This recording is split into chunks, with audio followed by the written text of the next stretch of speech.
আল্লাহর রাসূলের সামনে এসে দাঁড়ায়া এবার হিজাব পড়া এই মেয়েটা বলে, সরওয়ারে দু আলম, দুনিয়ার জেলখানা থেকে মুক্তি দিলেন,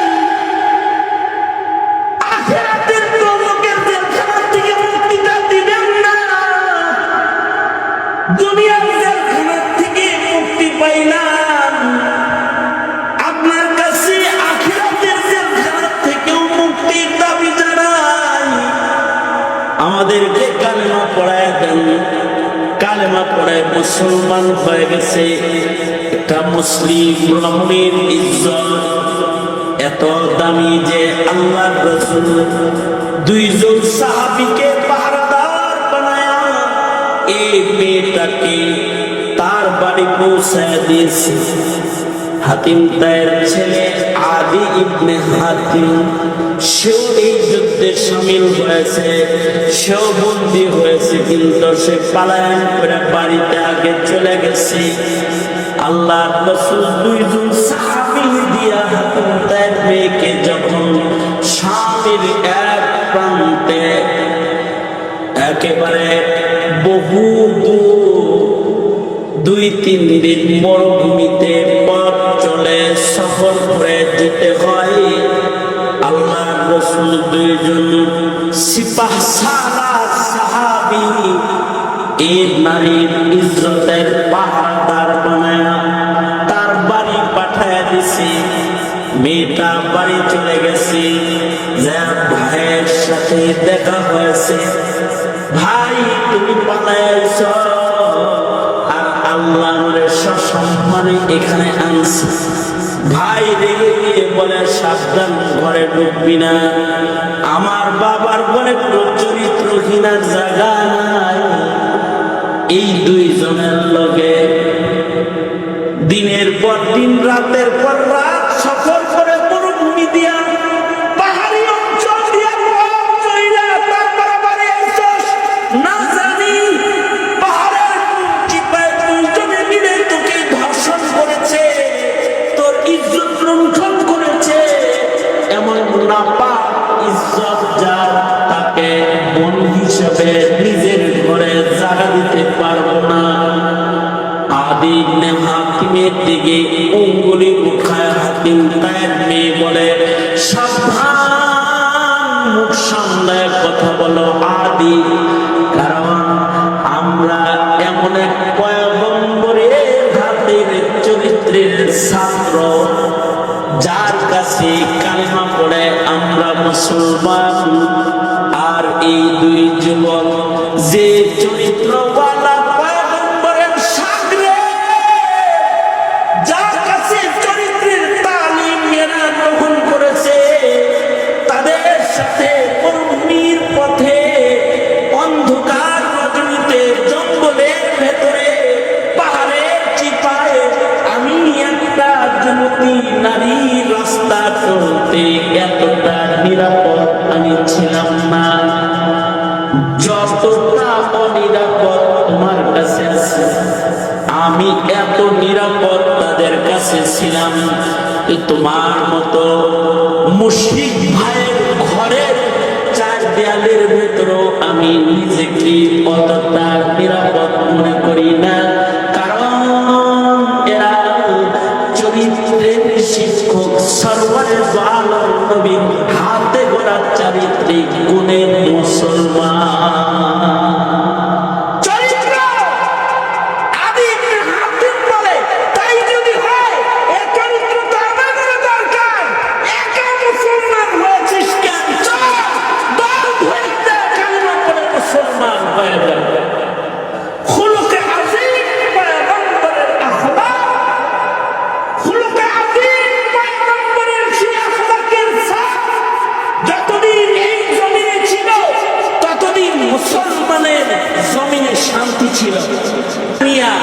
নবীজির চাদর দিয়ে মেয়েটার ইজ্জত ঢেকে দিল, বোরকা বানায় দিল। এই মেয়েটা আস্তে আস্তে রাসূলের কাছে আসছে, আয়েশা কয়, নবীজি আমাকে চিনছেন, আমার বাবার নাম আল্লাহর রাসূল বলেন তোমার বাবার কেনা চিনি হাতিম তাইকে গোটা আরব চিনি। তোমার বাবা দানবী খায়রুন নাস মাইয়ান ফান্নাস। আল্লাহর রাসূল হাদিসে বলেন খায়রুন নাসি মাইয়ান ফান্নাস। মানুষের দ্বারা যদি মানুষ উপকৃত হয় এটা ভালো মানুষ। এই কারণে মুশরিক সে যদি ভালো মানুষ হয়েছে তার কদর রাসূল করেছে। আল্লাহর রাসূল হাতিম তায়ের মেয়েকে বলে তোমার বাবার দ্বারাই মানুষ উপকৃত হতো, তোমার বাবা সখী ছিল, যাও তুমি যেহেতু বন্দী হয়ে গেছ তোমার বাবার সাখাওয়াতের কারণে তোমাকে বন্দিশালা থেকে মুক্ত করে দিলাম। ওই যে খুযিল আফওয়া ওয়া'মুর বিল উরফি ওয়া আ'রিজ আনিল জাহিলিন আল্লাযীনা ইউনফিকুনা ফিস সাররা'i ওয়াদ দাররা'i ওয়াল কাযিমিনাল গায়যা ওয়াল আফিনা আনিন নাস ওয়াল্লাহু ইউহিব্বুল মুহসিনিন।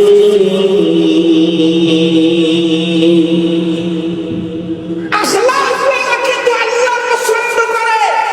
রাসূল বলে যাও তোমাকে ক্ষমা করে দিলাম, মাফ করে দিলাম তোমাকে, তোমার জন্য ক্ষমা, তোমার জেল মাফ।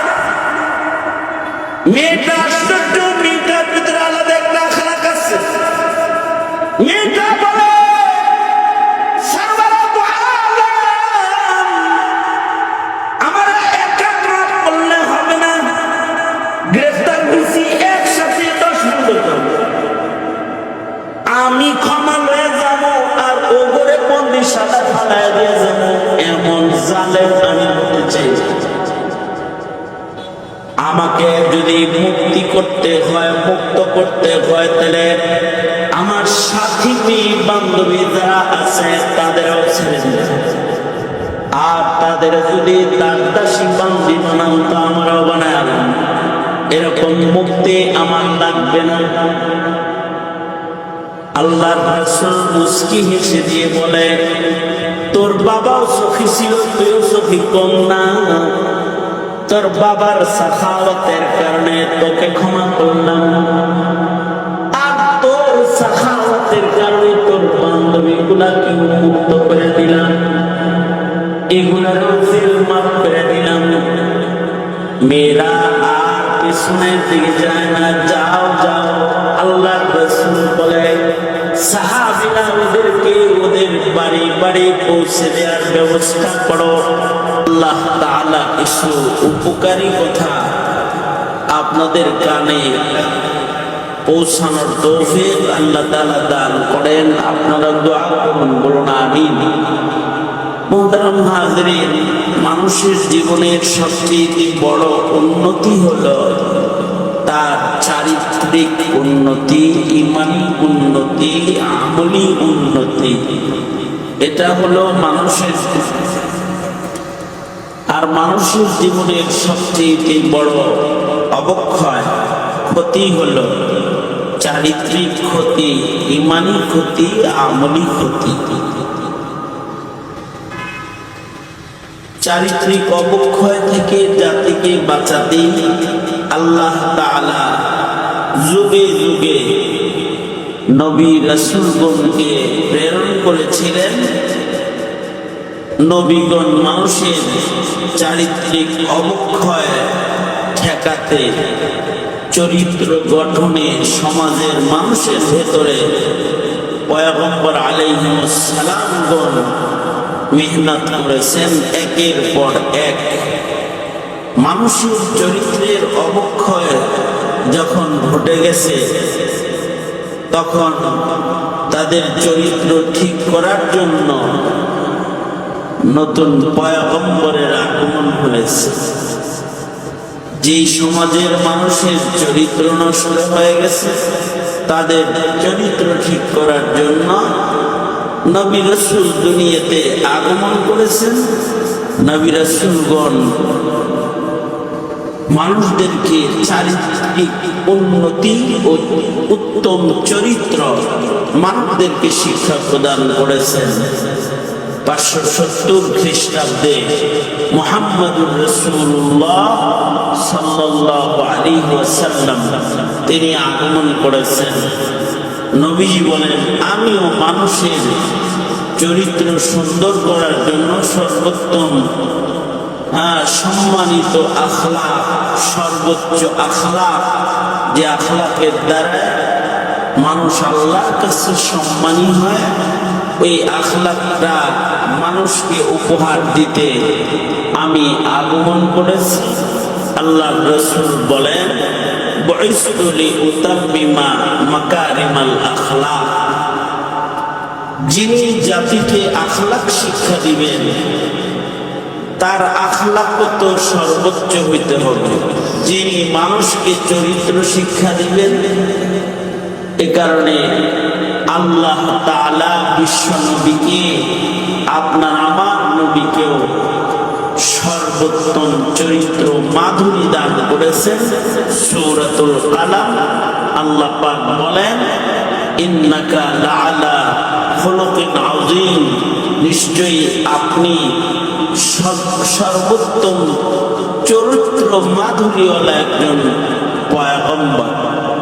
আপনাকে দান করা হয়েছে খুলুকে আযীম, সর্বোত্তম চরিত্র।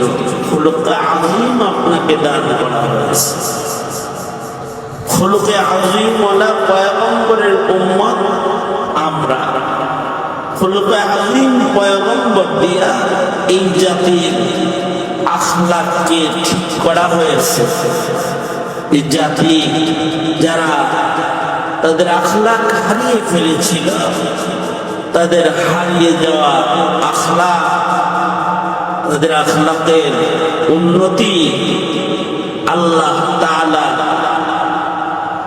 জাতির মধ্যে স্থাপন করেছেন।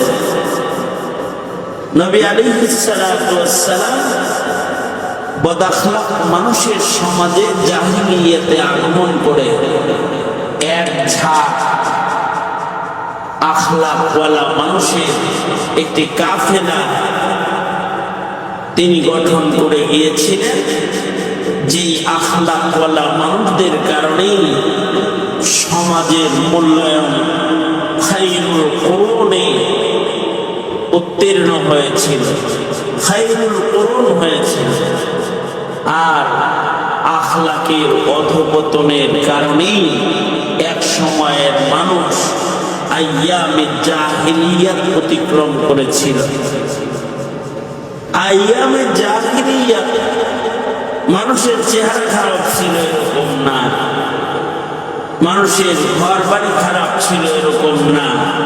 ঘর দুয়ার ছিল, বাড়ি গাড়ি ছিল, সুন্দর চেহারার মানুষ ছিল, সব ছিল, কিন্তু মানুষের চরিত্র নষ্ট হওয়ার কারণে জাহিলিয়াতের কালো আধার সমাজে ছেয়ে গিয়েছিল বদআমলির কারণে। এ কারণে জমানাকে বলা হয় আইয়ামে জাহিলিয়া।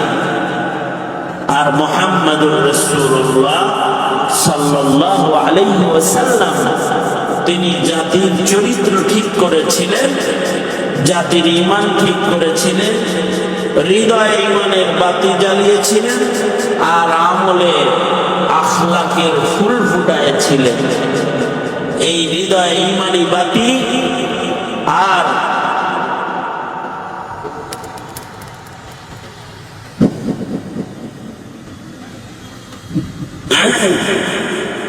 হৃদয়ে ঈমানের আলো, আধার হৃদয়ে ঈমানের আলো, আর মানুষের কাজে কর্মে আখলাক ও আমালের ফুল, এগুলোকে আল্লাহর রাসূল যখন ফুটাইয়া দিলেন, জাহিলিয়াতের নাম পরিবর্তন হয়ে খায়রুল কুরুন হয়ে গেল। চারিত্রিক উন্নতির দ্বারা জাতি খায়রুল কুরুনের মসনদ স্পর্শ করল, যে জমানাটা এবার খায়রুল কুরুন, স্বর্ণ যুগ হিসেবে পরিচিতি লাভ করল। আল্লাহর রাসূল বলেন, আমার জমানাটাই খায়রুল কুরুনি কারনি। দিন যাবে, মানুষের প্রযুক্তির উন্নতি বাড়লেও অধঃপতন বাড়বে। দিন যাবে আর জমানার মানুষগুলো বদাখলাক হয়ে গেলে জমানার মূল্য কমে যাবে। মানুষের মূল্য আখলাকের অধঃপতন ও আমলের অধঃপতনের কারণে কমে যায়। এ কারণে নবীর যুগের নবুয়তের সূর্যের কাছাকাছি যত যাব তত মানুষের আখলাক ভালো হবে, আর যত কিয়ামতের কাছাকাছি যাব তো মানুষের বদভ্যাস, বদ স্বভাব মানুষদেরকে গ্রাস করতে থাকবে। এই বদ স্বভাব মানুষকে যখন গ্রাস করে তখনই আসমানি গজব আল্লাহর পক্ষ থেকে আসে। মানুষের বদাখলাকের কারণে শিলা বৃষ্টি, মানুষের বদাখলাকের কারণে ভূমিকম্প, মানুষের বদাখলাকের কারণে জমিন উল্টায়া দেওয়ার মতো আযাব গজব এবং মহাপ্লাবনের মতো আযাব গজব আল্লাহ তাআলা মানুষের চারিত্রিক অবক্ষয়ের কারণে আল্লাহর পক্ষ থেকে শাস্তি হিসেবে দিয়েছিলেন। আর মানুষের চারিত্রিক পুরস্কার আল্লাহ তাআলা দান করেন দুনিয়াতে। কেউ যদি চরিত্রবান হয় তো চরিত্রওয়ালা সমাজে আল্লাহ তাআলা দুনিয়াতেও মানুষকে সম্মান দান করে, সুকুন দান করে, শান্তি দান করে। এ কারণে মানুষের চারিত্রিক অবক্ষয় যেটা, এটা কিন্তু সবচেয়ে ভয়ঙ্কর। এটা দিন যাবে, চারিত্রিক অবক্ষয় বাড়তে থাকবে। চরিত্র যখন সব খারাপ হয়ে যাবে তখন এক সময় চরিত্রওয়ালা মানুষের অভাব হয়ে গেলে ইমানদার থাকবে না, আমলওয়ালা থাকবে না, গুনাহগার দিয়ে জমিন ভরে গেলে আল্লাহ পাক ইসরাফিলকে বলবেন, এরকম বদ চরিত্র, বদ আমল আর বেঈমানদের জন্য চন্দ্র সূর্য সুসজ্জিত পৃথিবীর নিজামকে ঠিক রাখার দরকার নাই, ইসরাফিল বাঁশি বাজায় দাও। মানুষ থাকবে কিন্তু কিয়ামত হয়ে যাবে। মানুষগুলো চারিত্রিক গুণের মানুষ না, তাদের ঈমান নাই, তাদের আমল নাই, তাদের মনুষ্যত্ব নাই, চরিত্র নাই, তো এদের রাখার কোনো দরকার নাই, দুনিয়া আল্লাহ পাক ধ্বংস করে দিবে। সুতরাং এই পৃথিবী, এটা বাকা অতদিন থাকবে যতদিন মানুষের চরিত্র, সৌন্দর্য জাতির ভেতরে হেফাজত থাকবে। মুহাম্মদুর রাসূলুল্লাহ সাল্লাল্লাহু আলাইহি ওয়াসাল্লাম চরিত্র গঠনের জন্যই তিনি এসেছেন এবং নবীজিকে খুলুকে আযীম আল্লাহ তাআলা দান করেছেন। আখলাক হাসান, করিম, আযীম। হাসান যে প্রতিশোধ নেয়, করিম প্রতিশোধ নেয় না, আযীম প্রতিশোধ তো নেয় না, উপকার করে। মানুষ মানুষের প্রতিশোধ নিতে পারে। কিসাসের বিধান শরীয়তে ইসলামে আছে। যারা কিসাস চায় শরীয়ত আদালতে যায়, বিচার চায়, যারা বিচারটা যেভাবে ক্ষতিগ্রস্ত হয়েছে সেভাবে বদলা চায়। এই বদলা চেয়ে নিলেও আখলাকের বাইরে যায় না। শরীয়তে ইসলামে কিসাস বদলার বিধান আছে, হাসান আখলাকের। আর যারা এত সুন্দর শান্তি চায়, যে তারা কিসাসের মাধ্যমে বদলা নেওয়ার মাধ্যমেও কারো ক্ষতি হোক এটা কামনা করে না। তারা মাফ করে দেয়, যাও মাফ করে দিলাম। তো এটা করিম, এই আখলাকটার দাম কিসাসের আখলাকের চাইতে আফু দরগুজারির আখলাক ভালো। আর আফু দরগুজারির পাশাপাশি কেউ যদি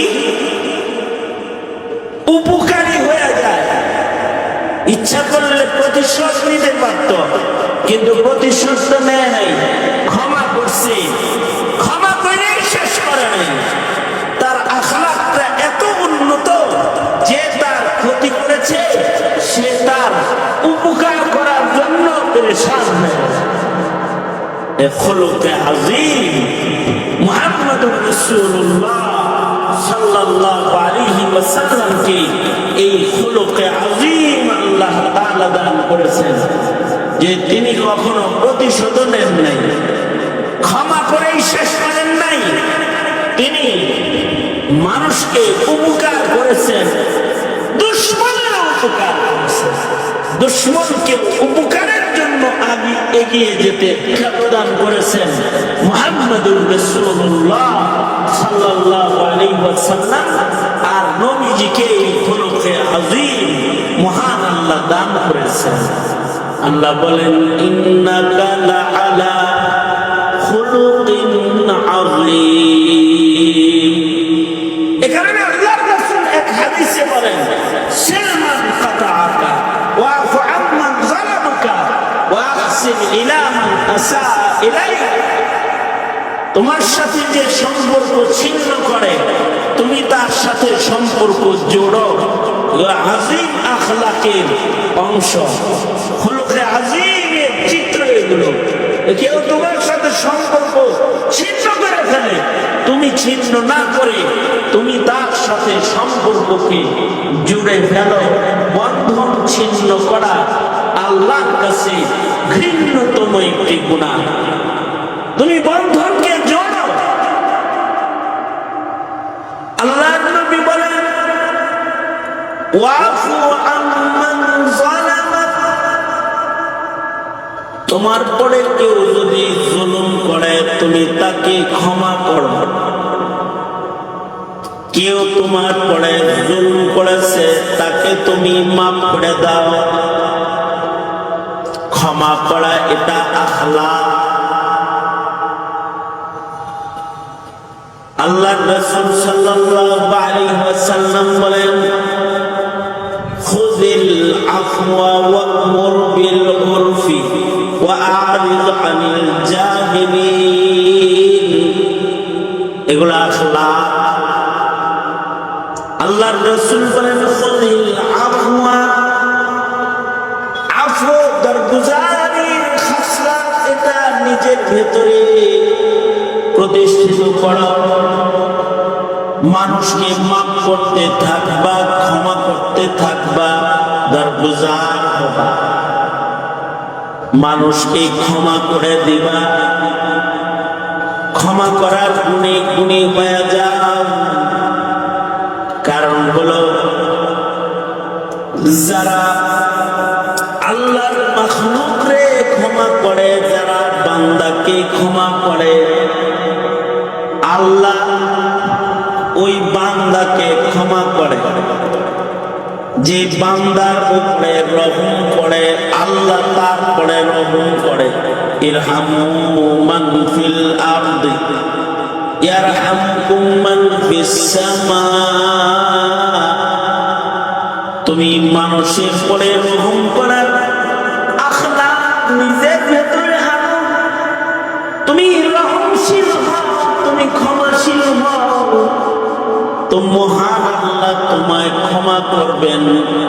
তুমি রহমকারী হও তো আসমানের মালিক, আসমানওয়ালা তোমার পরে রহম করবেন। কারণ এই আখলাক রবের কাছে পছন্দের। যাদের আখলাক ভালো তারা আল্লাহর কাছে পছন্দের বান্দা হয়ে যায়। চামড়া সুন্দর বলে আল্লাহর কাছে পছন্দের হয় না, আখলাক সুন্দর বলে আল্লাহর কাছে পছন্দের হয়ে যায়। আখলাক সুন্দর হয়, এই আখলাক সুন্দর করার তরিকা হলো নূর ঈমান ভেতরে ঢুকলে ভেতরের স্বভাব সুন্দর হয়ে যায়। বেঈমান যারা তাদের আখলাক খারাপ হয়, স্বভাব খারাপ হয়। বেঈমান যারা তারা জালেম হয়। বেঈমান যারা মাখলুকের পূজারী যারা তাদের ভেতরে রহম আসে না। আর আল্লাহর উপরে বিশ্বাস যাদের থাকে হৃদয়ে তাদের উপরে রহম গালেব হয়, তাদের মধ্যে রহমের খাসলত হয়। কেউ যদি পাথরের পূজা করে তো দিল পাথর হয়ে যায়, তখন সে মানুষের মূর্তি পূজা করে, দিল পাথর হয়ে যায়। পাথরের পূজা করতেছে, দিল পাথর হয়ে যায়, তখন সে মানুষের কলিজা চিবায়া খায়, মানুষের দেহকে ক্ষত বিক্ষত করে টুকরা টুকরা করার মতো ঘৃণ্য জুলুম বেঈমানি করতে পারে। বেঈমান যখন কেউ হয় তখন বদআখলাকি আর বেঈমানি এই দুইটা কাছাকাছি। যেখানে বেঈমানি আছে ওখানে বদআখলাকি আছে, আর যেখানে ঈমান আছে, আলো আছে, নেক আমলে আলো সেখানে প্রবেশ করে, নেক খাসলতের আলো ঈমানের সাথে প্রবেশ করে। কারণ যারা ভেতরে ঈমান ওয়ালা হয় তাদের আখলাক খারাপ হয় না। লা ইয়াজনি যানি হিনা ইয়াজনি ওয়া হুয়া মুমিন। একটা মানুষ বদআখলাক হতে পারে না যদি সে ঈমানদার হয়। যদি কারো হৃদয়ের ভেতরে ঈমান নয়, ঈমান আখলাকের জ্বর, ঈমান যদি কারোর ভেতরে হয় তখন তার আখলাক ভালো হয়ে যায়, তখন তার আমাল ভালো হয়ে যায়। যার আখলাক ভালো হয়ে যায়, ভেতর ভালো হয়ে যায়, আমল ভালো হয়ে যায়, তাদের আল্লাহ খুব দেখে, পছন্দ করে। ইন্নাল্লাহা লা ইয়ানজুরু ইলা সুওয়ারিকুম ওয়া আমওয়ালিকুম ওয়ালাকিন ইয়ানজুরু ইলা কুলুবিকুম ওয়া আ'মালিকুম। নিশ্চয়ই আল্লাহ তাআলা বান্দার বাহ্যিক সৌন্দর্য নজর করে দেখে না, বান্দার মাল দৌলত কার কি আছে এটা তাকায় মহান রব্বুল আলামিন দেখে না। আল্লাহ পাক দেখি ইয়ানজুরু ইলা কুলুবিকুম ওয়া আ'মালিকুম, বান্দার কলবটা কেমন, ভিতরে ঈমান আছে এবং তার আমলগুলো কি, আমল কেমন, এইটা আল্লাহ তাআলা তাকায় দেখি। এই আখলাক যদি কারোর ভেতরে আসে, সে যদি সিয়া কালাও হয়, ঠোঁট যদি তার মোটাও হয়, নাক যদি তার চেপ্টাও হয়, গায়ে যদি তার দুর্গন্ধও হয়, কিন্তু আখলাকের খুশবু যদি তার ভেতরে বিদ্যমান হয়, সে আল্লাহর বন্ধু হয়ে আল্লাহর জান্নাতে যাওয়ার উপযুক্ত হয়। যুদ্ধ চলতেছিল, জঙ্গে খায়বার, আল্লাহর রাসূল সাল্লাল্লাহু আলাইহি ওয়াসাল্লাম খিমায় অবস্থান করতেছে। এক কালা গোলাম মাঠে ছাগল চড়াইতেছে, সে এসে যোদ্ধা মুজাহিদিনদের সাথে কথোপকথন শুরু করে দিল। তোমরা কারা? আমরা এক আল্লাহর একাত্মবাদ প্রতিষ্ঠা ময়দানে জঙ্গে যুদ্ধ করতে আমরা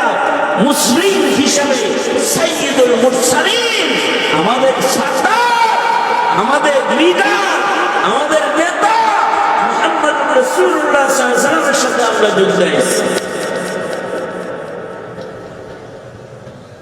এই রাখাল কালো রাখালটা বলে, তোমাদের প্রেসিডেন্ট, তোমাদের সরকার কই আছে? আমার এই কি তার সাথে দেখা করতে দিবা?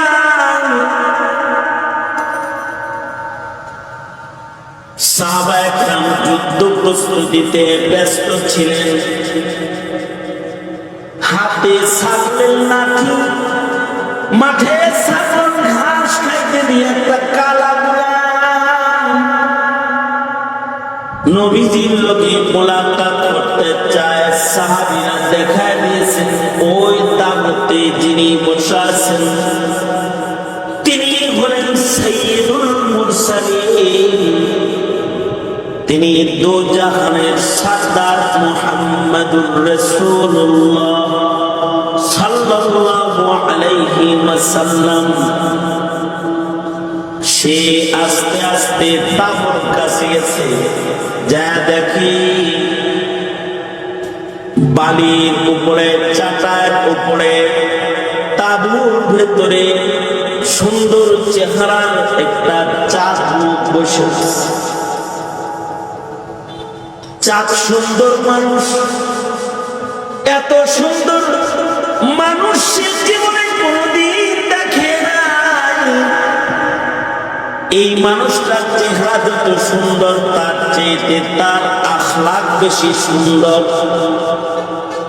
দরজায় যায় সালাম দিলে সরওয়ারে দো আলম নবীর কাছে ভেতরে প্রবেশ করার অনুমতি চাইলে তিনি মুচকি মুচকি হাসি দিয়া তাকে আমন্ত্রণ জানালেন। আল্লাহর রাসূল সিয়া কালা একটা গোলামের সাথে কথোপকথন করতেছিলেন। তুমি মিয়া পোশাক দেখা হাসি মারো, মানুষ চিন্না হাসি দাও, যারে তুমি চিনো না তার সাথে তোমার হাসি আসে না। তুমি মানুষ চিনার সম্মান করো, পোশাক দেখা সম্মান করো, লোক দেখা ইজ্জত করো, যারা তারে ইজ্জত তুমি করতে পারো না। ইনি হাবিবুল্লাহ খুলুকে আযীম পয়গম্বর একটা রাখালকেও ইজ্জত করছে। রাখালের সাথে মিষ্টি শুনে সরওয়ারে দো আলম নবী মুস্কি হাসি দিয়ে নরম নরম কথোপকথন করতেছে। নরম কথা, এটা আখলাক। জন্য আল্লাহ অন্যত্র বলে, ইয়া আইয়ুহাল্লাযীনা আমানুত্তাকুল্লাহ ওয়া কুলু কাওলান সাদীদা ইসলাহ লাকুম আ'মালাকুম ওয়া ইয়াগফির লাকুম যুনুবাকুম। পুরস্কার, নরম কথার পুরস্কার, মিষ্টি কথার পুরস্কার। আল্লাহ রাসূল মিঠা মিঠা কথা বলতেছে। সে নবীজিকে জিজ্ঞেস করতেছে, ওগো সরকার, আপনি কিসের দাওয়াত দেন? আপনি তো জাহানের বাদশা নাকি? শুনলাম আপনি তো জাহানের বাদশা, সরদার, আপনি মুসলমানদের বাদশা, আপনি সাইয়্যিদুল মুরসালিন, আপনি কিসের দাওয়াত দেন? আল্লাহর রাসূল বললেন, আমি দাওয়াত দিই এক আল্লাহ, ওয়াহদানিয়তের দাওয়াত দিই, শান্তির ধর্ম ইসলামের দাওয়াত দিই। আমি যদি ওয়াহদানিয়তকে গ্রহণ করি, কালেমা পড়ি, আমার লাভ কি? আল্লাহর রাসূল বললেন, তুমি যদি কালেমা পড়ো তাহলে তুমি আমার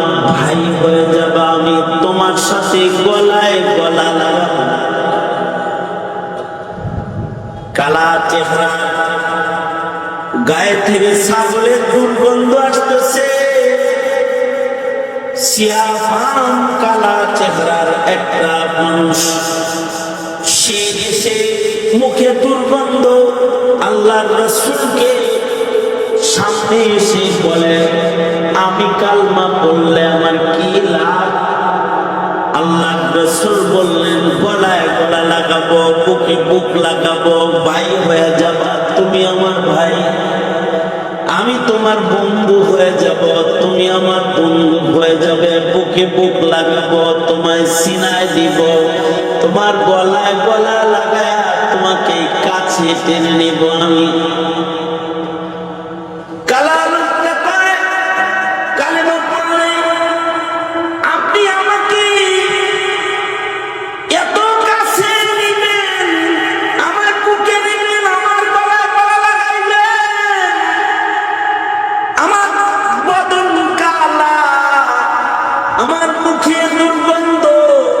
আমার গায়ে ছাগলের গন্ধ, আমি রাখাল মানুষ, আমাকে এত দিবেন? আল্লাহর রাসূল বললেন, তুমি যদি কালিমা পড়ো, কালিমা পড়ার সাথে সাথে মুখে কালিমায়ে তাইয়্যিব ওঠার সাথে সাথে তোমার সম্মান বেড়ে যাবে। কারণ তোমার এই কালা রঙকে আল্লাহ তাআলা দামি বানায় দিবে। দৌলতে ঈমানের কারণে তোমার মূল্য বেড়ে যাবে। কারণ একজন মুমিনের মূল্য আল্লাহর কাছে অনেক বেশি। সাথে সাথে কালা গোলাম কালেমা পড়ে মুসলমান হয়ে যায়। মুসলমান হয়ে জিজ্ঞেস করে, আমার কাম কি এখন? আল্লাহর রাসূল বললেন, নামাজের সময় না, রোজার মাস না, ময়দানে জঙ্গে যুদ্ধ চলতেছে। তুমি যদি যুদ্ধে অংশগ্রহণ করো, যুদ্ধ যাও, তাইলে তুমি আল্লাহরে পায়া যাইবা। আর যুদ্ধে দুই জিনিসের সুযোগ আছে। হতে পারে আমি গাজী হব, গনিমতের মাল পায়া ফেরত আসবো। হতে পারে আমি যুদ্ধের ময়দানে যে শহীদ হয়ে যাব আ'লায়ে কালিমাতুল্লাহর জন্য। তখন আমার রবের মুআমালা আমার সাথে কেমন হবে? আল্লাহর রাসূল বললেন, তুমি যদি যুদ্ধে যায় শহীদ হয়ে যাও, তোমাকে আল্লাহ তাআলা আল্লাহর জান্নাতি বন্ধু বানায় তোমাকে গ্রহণ করে নিবি। তোমার কালা চামড়াকে জান্নাতি সুরত দিয়া আল্লাহ তাআলা পরিবর্তন করে দিবি। তোমার গায়ে ছাগলের রাখালের দুর্গন্ধকে মহান রব্বুল আলামিন জান্নাতের মিষ্কের গ্রাম দিয়া পরিবর্তন করে দিবি। আর তুমি আল্লাহর কাছে চলে যেতে পারবা। জায়গা কিন্তু আমার কাছে কিছু ছাগল আছে, ছাগল, এই ছাগলগুলা কি করবো আমি? এটা হলো মুহাম্মদুর রাসূলুল্লাহ সাল্লাল্লাহু আলাইহি ওয়াসাল্লামের আখলাক। তুমি তো ক্ষমতা পাইলে জবরদখল করে পরেরটা লুটটা খাওয়াটাকে নিজে করো, চাঁদাবাজি আর দখলবাজি। আর মুহাম্মদুর রাসূলুল্লাহ সাল্লাল্লাহু আলাইহি ওয়াসাল্লামের আখলাক এটা যে তিনি ময়দানে জঙ্গে যুদ্ধের ময়দানে রাখাল কালেমা পড়ে মুসলমান, এখন অধিকার আছে ছাগলগুলোকে মালে গনিমত হিসেবে এগুলোকে দখল করে নেওয়ার। যুদ্ধ আইনের অধিকার থাকা সত্ত্বেও ময়দানের জঙ্গে আল্লাহর রাসূল একটা কালা গোলামকে আখলাক শিক্ষা দিয়ে বলছেন, এইগুলো তোমার না, এগুলো একটা কাফেরের কাছ থেকে তোমার কাছে দেয়া আমানা। তুমি মুমিন, ঈমানদার, তুমি আমানতকে জায়গায় পৌঁছে দাও। যাও বাড়ির রাস্তায় ছাগলগুলোকে আগে দিয়ে আসো,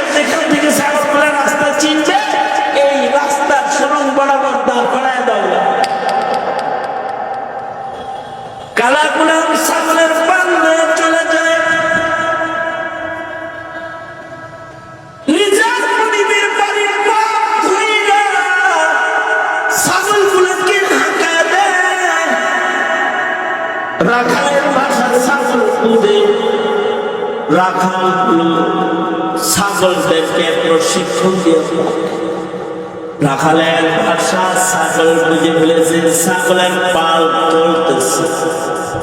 সে কনফার্ম হয়ে গেছে, যেই বরাবর আমার ছাগলের পাল হাঁটা শুরু করেছে, আমার বাড়ি ছাড়া আর কারোর বাড়ি আশেপাশে নেই। মনিবের কাছে ছাগলগুলো এবার পৌঁছে যাবে।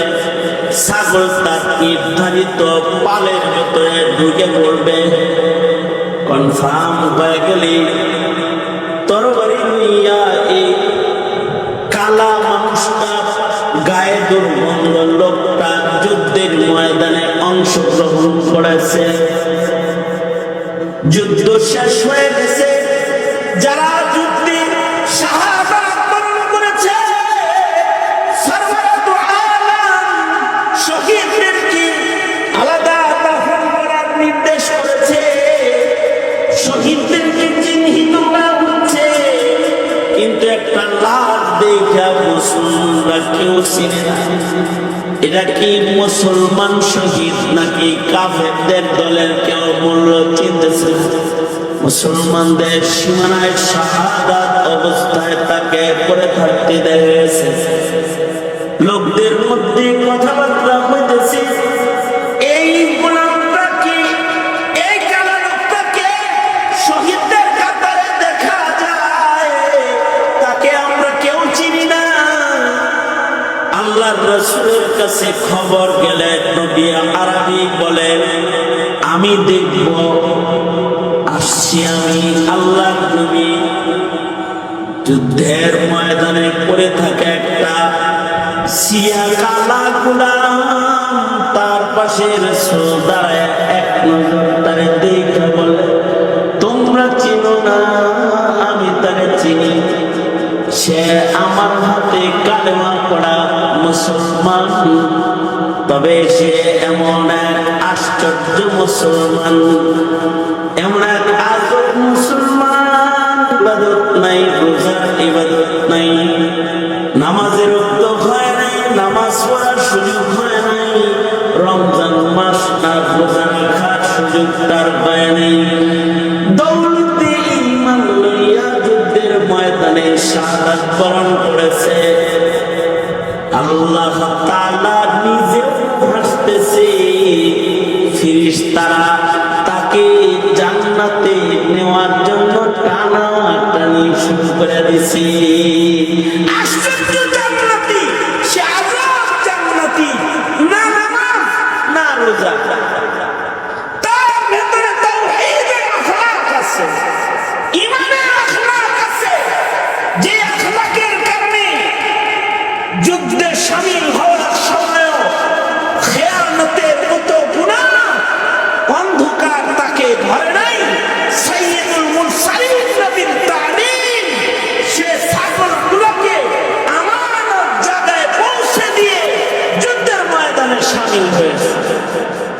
আখলাকের গুণের কারণে আল্লাহ পাকের কাছে এ কালা গোলামটাও দামি হয়ে গেছে। আল্লাহ রাসূল সাল্লাল্লাহু আলাইহি ওয়াসাল্লাম বলেন, এই আনা যাইমুন বিবাইতিন ফি ওয়াসাতিল জান্নাহ লিমান হাসানা খুলুকাহু, যে তার আখলাক সুন্দর করবে, আমি নবী জামিনদার হয়ে গেলাম, জান্নাতের মাঝখানে তাকে আল্লাহর কাছ থেকে আমি বাড়ি লয়ে দেব। জান্নাতের মিডলে তার বাড়ি হবে, তাকে জান্নাতের মাঝখানে বাড়ি নিয়ে দেওয়া হবে। জামিনদার মুহাম্মদুর রাসূলুল্লাহ সাল্লাল্লাহু আলাইহি ওয়াসাল্লাম নিজে। কার জামিনদার?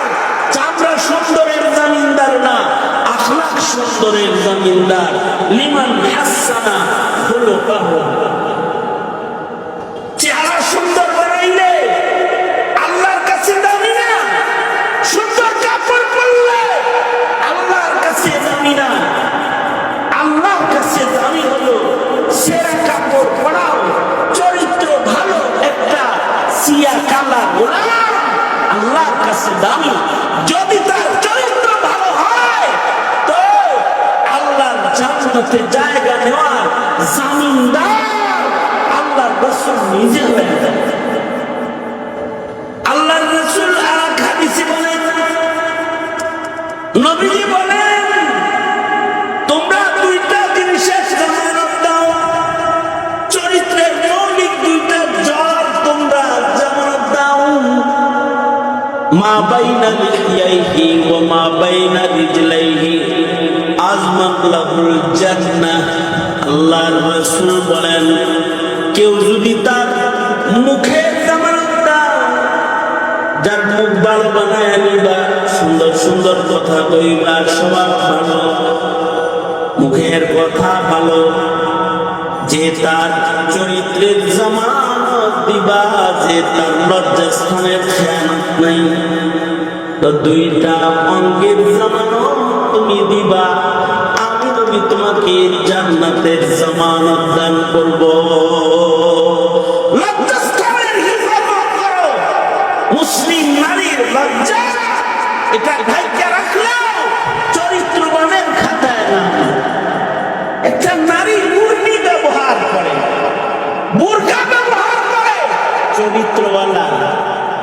আর একটা নারী মুরনি ব্যবহার করে না, বোরকা ব্যবহার করে না, তার দিকে তাকায় হাজার যুবকের চোখের জেনা হয়, এই নারী চরিত্রহীন নারী। সে হাজার যুবকের চরিত্রের মধ্যে যৌন সংসরি দিয়ে বেড়ায়, অর্ধলঙ্গ চলাফেরা সে করতেছে। আখলাক হলো নজর হিফাজত করো, লজ্জা হিফাজত করো, এগুলো মুসলমানের আখলাক। এই আখলাক যাদের ঠিক হয়ে যায়, তাদের সমাজে, তাদের ঘরে, তাদের রাষ্ট্রে যারা ব্যভিচার, পাপাচার, ইফতিজিত বন্ধ হয়ে যায়। চরিত্র ভালো হয়ে গেলে তাদের সমাজে পাপাচারের জোয়ার থেমে যায়।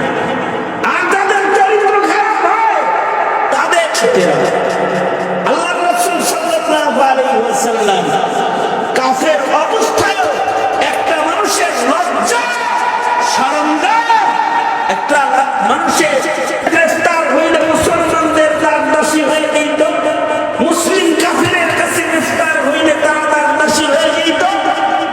কাফের মুশরিক কতগুলা গ্রেফতার হয়েছে, নারী নারীদের দলের উপরে নবীজির নজর পড়েছে, কিছু যুবতী মেয়েরাও গ্রেফতার হয়ে এসেছে। কিন্তু আল্লাহ রাসূল দেখছেন একজনের গায়ের কাপড় খুব নষ্ট ভ্রষ্ট। আমাদের দেশে যে সকল নারীরা চলাফেরা করে, লজ্জাস্থানের হেফাজত যাদের নেই, তাদের কাপড় নষ্ট হয়। এরা এত ফকিন্নি হয় যে বড় লোকের মেয়ে হওয়ার পরেও ভালো একটা বড় জামা কেনার মানসিকতা তারা হারায় ফেলে।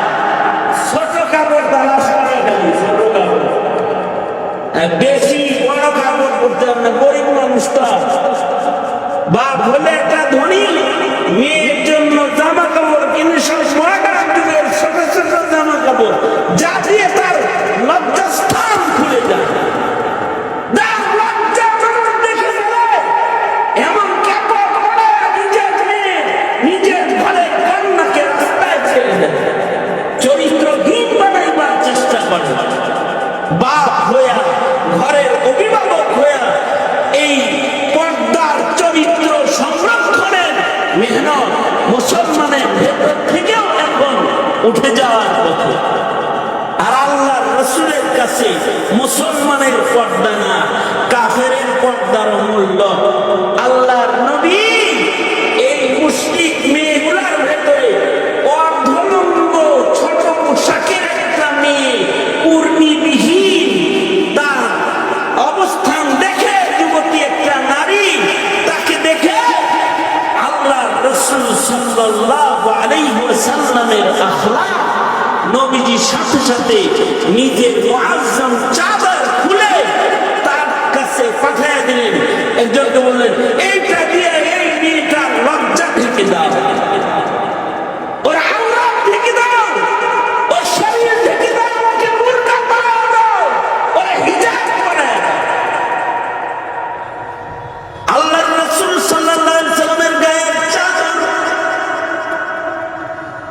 যে চাদরের মধ্যে নবীর দেহ মুবারক লাগছে, অথবা যে চাদরের মধ্যে সরওয়ারে দো আলম নবীর গায়ের ঘাম লাগছে, যে চাদরটা আল্লাহ নবীর গায়ের, এটা তো অনেক দাম। এই দামি চাদরটা নবীর গায়ের থেকে একটা মুশরিকের গায়ে যাইতাছে, হিজাব হয়ে, পর্দা হয়ে। সাহাবীরা অনেকে চিল্লান শুরু করেছে, এই মুআজ্জাম চাদর একটা মুশরিক নিয়ে পাইতাছে। তার মানে সাহাবীদের ভেতরের লোক, এই কাপড়টা যদি আমি পাইতাম কাফন বানাইতাম। নবীর গায়ের সাথে লেগে থাকা কাপড়কে মুমিন পাইলে তো এটা অনেক বড় দৌলত। মুমিন সাহাবায়ে কেরাম তো নবীর গায়ের সাথে নিজের গাকে একটা বসাও দিবার চাইছে। এটা একটা উসিলা দোজখের আগুন থেকে বাঁচার। সাহাবীদের ভাবনা হলো, আমার খালি বদন যদি নবীর খালি বদনের সাথে ঘষা লাগা, নবীর কিছু ঘাম যদি আমার শরীরে লাগা যায়, আর নবীর জিসমে আতহারের লগে যদি আমার ছোঁয়া লাগা যায়, তাহলে এই দেহটাকে আল্লাহ দোজখে জ্বালাইবে। নবীর দেহের সাথে নিজের দেহ ঘষা লাগাবার বাহানা সাহাবায়ে কেরাম খুঁজতেন। কেমনে নবীর দেহের সাথে একটু ঘষা লাগানো যায়? কারণ ওইটা তো পরশ পাথর, ওইটার লোকে ঘষা লাগলে পরে তো আল্লাহর কাছে দাম হয়ে যায়। নবী আরবের দেহের সাথে যে লাঠি লাগছে, নবীর হাতের লাঠির কদর সাহাবীরা করছে, এটা নবীর হাতের লাঠি। এইটাকেও নাজাতের জন্য বাহানা বানাইবার চেষ্টা করেছে। বাবু সালাতি তালিবি ওয়াল মাতলুব, এক সাহাবী রাসূলের দুশমন ধরতে নামাজও পড়ে আবার দৌড়াদৌড়িও করে। নবীর দুশমনের গলা কাইটা নবীর সামনে হাজির করেছে। আল্লাহর রাসূল সাল্লাল্লাহু আলাইহি ওয়াসাল্লাম এই দুশমন হত্যা হয়েছে, সাতটি রাসূল হত্যা হয়েছে। দেখা নবী খুশি হয়ে কয়, আমি খুশি খুশি, কি চাও? যা চাও তাই দিব।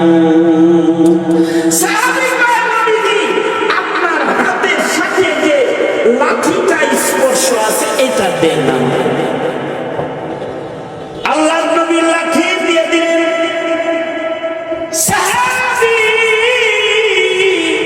নবীর হাতের স্পর্শে লাঠিটা পড়ে গেছে।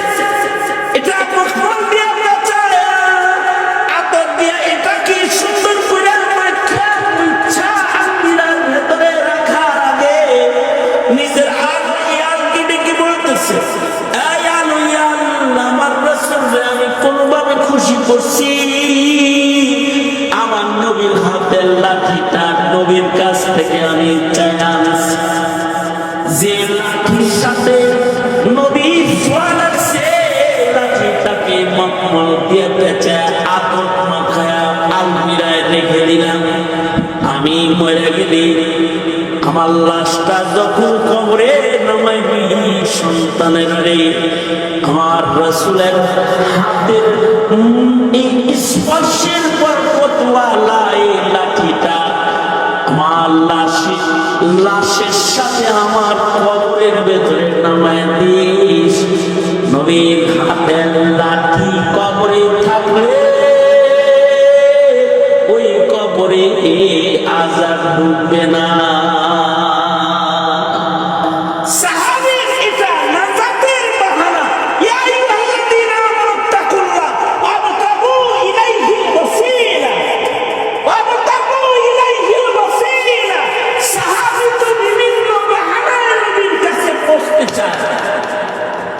সেখানে সাহাবীরা দেখে রাসূলের গায়ে মুআজ্জাম চাদর, এটা একটা মুশরিক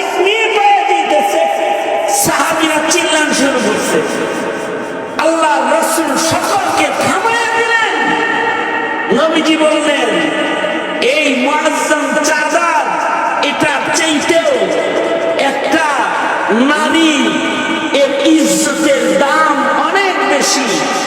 চাদরটা দাও, মা তো মাই, মেয়ে তো মেয়ে, ও কাফের হোক আর মুসলমান হোক, ওর একটা ইজ্জত আছে, ওর লজ্জাস্থান ওর ইজ্জতকে ঢেকে দাও। এটার অনেক মূল্য, এটার অনেক দাম। সাহাবীরা নিয়া নবীজির চাদর দিয়া মেয়েটার ইজ্জত ঢেকে দিল, বোরকা বানায় দিল। এই মেয়েটা আস্তে আস্তে রাসূলের কাছে আসছে, আয়েশা কয় নবীজি আমায় কি চিনছেন? আমার বাবার নাম হাতিম তাই। আল্লাহর রাসূল বলেন তোমার বাবার কেনা চিনি, হাতিম তাইকে গোটা আরব চিনি। তোমার বাবা দানবী, খায়রুন নাস মান ইয়ানফাউন নাস। আল্লাহর রাসূল হাদিসে বলেন খায়রুন নাসি মান ইয়ানফাউন নাস। মানুষের দ্বারা যদি মানুষ উপকৃত হয় এটা ভালো মানুষ। এই কারণে মুসলিম সে যদি ভালো মানুষ হয়েছে তার কদর রাসূল করেছে।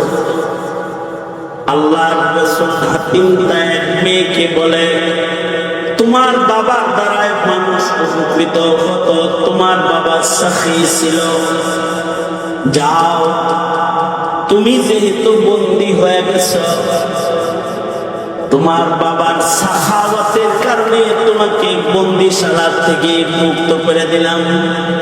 ওই যে খুযিল আফওয়া ওয়া'মুর বিল উরফি ওয়া আ'রিজ আনিল জাহিলিন আল্লাযীনা ইউনফিকুনা ফিস সাররা'i ওয়াদ দাররা'i ওয়াল কাযিমিনাল গায়যা ওয়াল আফিনা আনিন নাস ওয়াল্লাহু ইউহিব্বুল মুহসিনিন।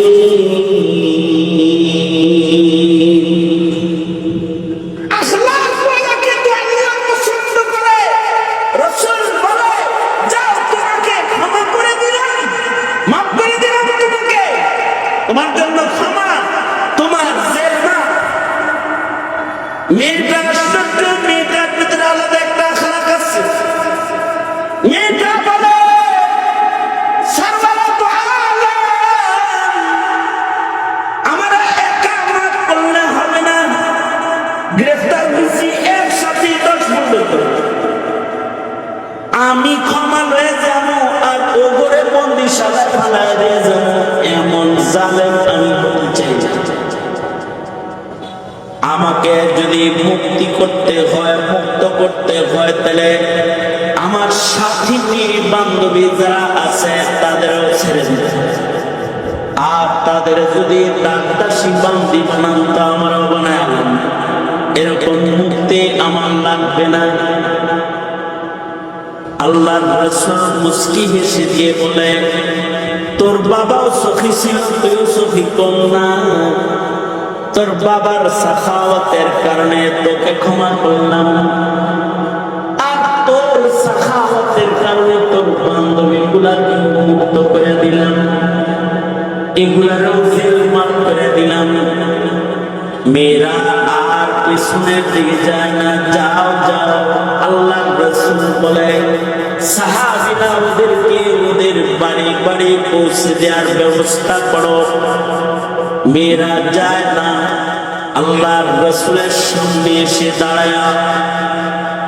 এবার হিজাব পড়া এই মেয়েটা বলে সারওয়ারাতু আলাম, দুনিয়ার জেলখানা থেকে মুক্তি দিলেন, আখিরাতের তো লোকের জেলখানা থেকে মুক্তিটা দিবেন না।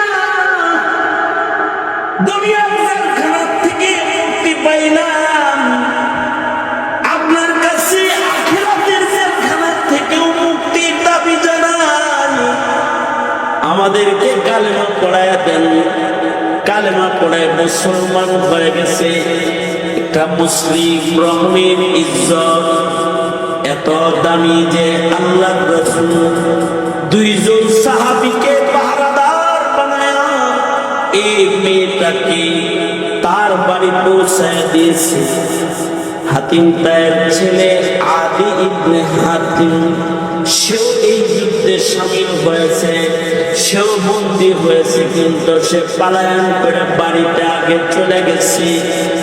আল্লাহ রাসূল দুইজন সাহাবী দিয়া হাতিম তার মেয়েকে যখন শামের এক প্রান্তে একেবারে বহু দূর 2-3 দিন মরুভূমিতে পথ চলে সফর করে যেতে হয়, আল্লাহর রাসূল দুইজন সিপাহ সালার সাহাবী এই নারীর ইজ্জতের পাহারাদার বানায় তার বাড়ি পাঠায় দিছে। মেয়েটা বাড়ি চলে গেছে, যে ভাইয়ের সাথে দেখা হয়েছে, ভাই তুমি পালায় আইছো আর আল্লাহ আমারে সসম্মানে এখানে আনছে। ভাই রেগে গিয়ে বলে সাবধান, ঘরে ঢুকবি না, আমার বাবার ঘরে কোনো চরিত্রহীনার জায়গা নাই।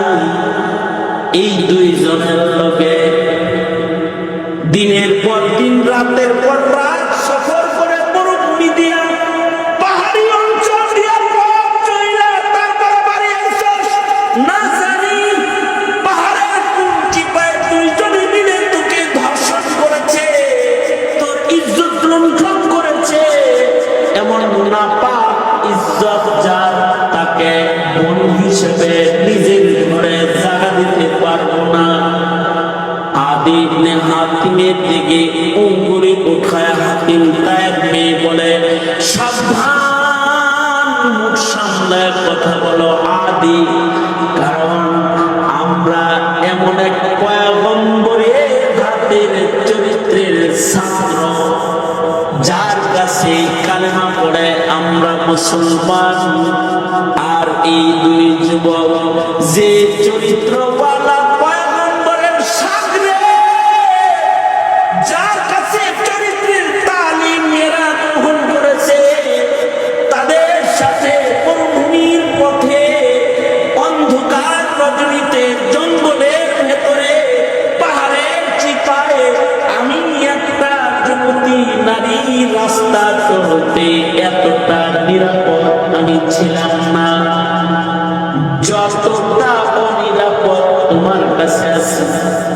আমি এত নিরাপদ তাদের কাছে ছিলাম যে তোমার মতো মুশরিক ভাইয়ের ঘরের 4 দেয়ালের ভেতরেও আমি নিজেকে অতটা নিরাপদ মনে করি না, কারণ এরা চরিত্রের শিক্ষক